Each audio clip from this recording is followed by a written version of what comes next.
Today I'll be talking about my work on encapsulation of nanoscale organic hybrid materials in electrospun polyacrylonitrile ceramic fibers for direct air CO2 capture.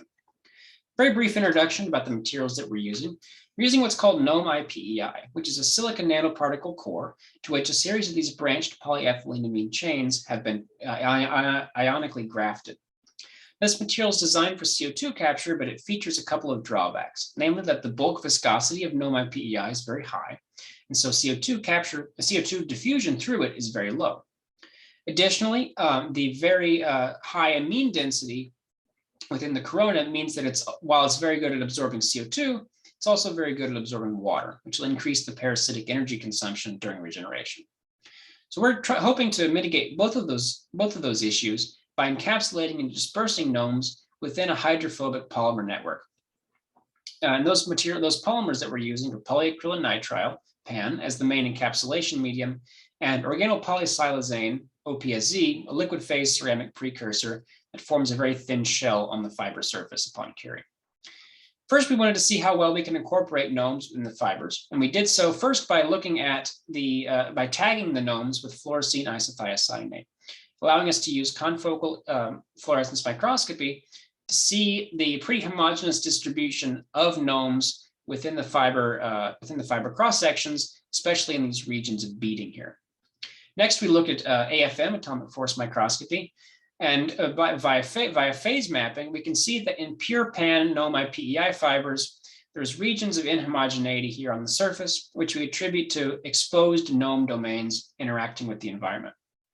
However, once we add a little bit of our ceramic precursor, we form that shell, and now the fiber surface is extremely smooth along the axial direction.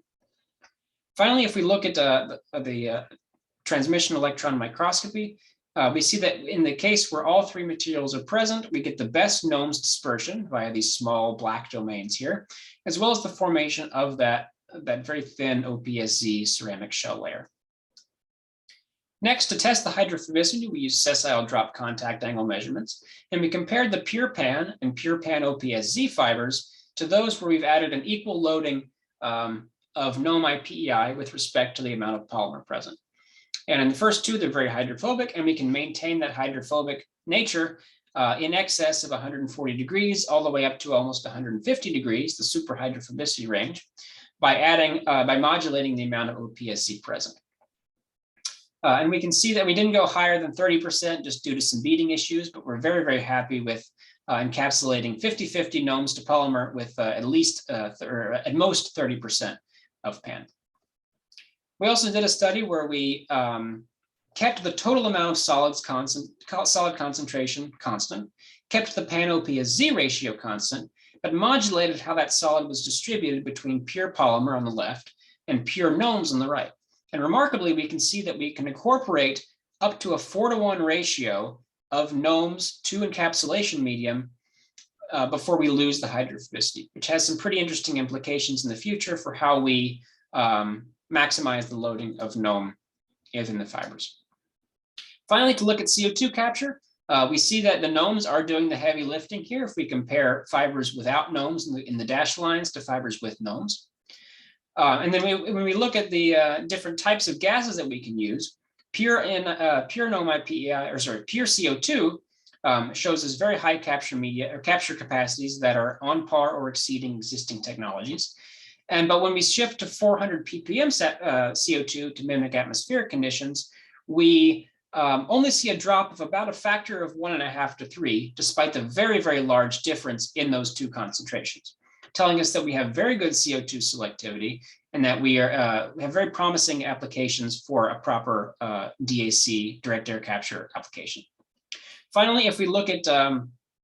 our fibers here in the colors in comparison with pure NOMs and some other different polymer encapsulation techniques, not fibers, but other films, we see that our values fit pretty snugly in the middle here. But in all cases, our fiber kinetics beat those of the films, which is excellent for fitting as many regeneration cycles as possible into a given amount of time. Of course, this is by no means the end of the work, but we're very excited for how it's going. But in the future, we're looking at different capture media, such as metal organic frameworks, different encapsulation media, such as polymers of intrinsic microporosity, and different ways of processing these, most notably like coaxial electrospinning, in order to have a more fine-tune of the core shell morphology of these electrospun fibers. So with that, I'd like to acknowledge all of our collaborators, all the PIs, grad students, postdocs, all of our facility staff, and all of our funding. Thanks very much.